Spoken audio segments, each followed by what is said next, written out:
There's barely a day that goes by that we don't hear about the Internet of Things and how it is transforming all industries and security in particular. So as a provider of security technology and integration services, how do you view the IoT and its impact on the industry? Well, yeah, it's definitely something you hear a lot about in our space, and IoT is a catch-all for a lot of different things. But really what it means right away for us is, one, customers' expectations change. They see some gadget at the Apple Store, it's a security device, it's a few $100, they set it up themselves, they have an app, and then they get to their office and they have a legacy access control video system, and they start to compare and they say, hey, how can I get all this new technology for a lower price? And how come I don't have that? So we see a lot more demand from the commercial space.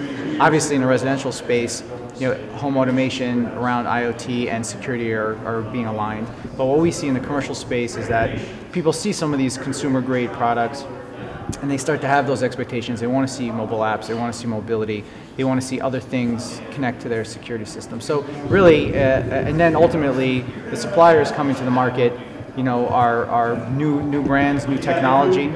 So it's an interesting time for sure. As an integrator, what is the biggest challenge for you? Is it keeping up with the vulnerabilities as they arise in connected security products, or is it educating end customers about the need to safeguard their networks from attacks that can be perpetrated through the use of various IoT devices? Yeah, I would say, like any security program, physical or logical, it's about how you go about it, your program.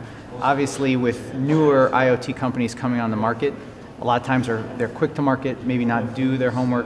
So for sure, education is a huge piece in terms of educating the customers and our own people about what we need to checking the products ahead of time, best practices for passwords, networks, making sure you're installing a device that could be updated in the future, right? Because it's secure today, tomorrow it's not secure, it needs to be updated. You'd be surprised how many IoT devices are set when they ship and you can never update them again, or they have serious vulnerabilities around credentialing, network vulnerabilities, all those things. So I think it's truly about education, but it's also making sure that you don't just go after the shiny penny product, you really take the time to vet it, understand what it means when you're adding it to your infrastructure.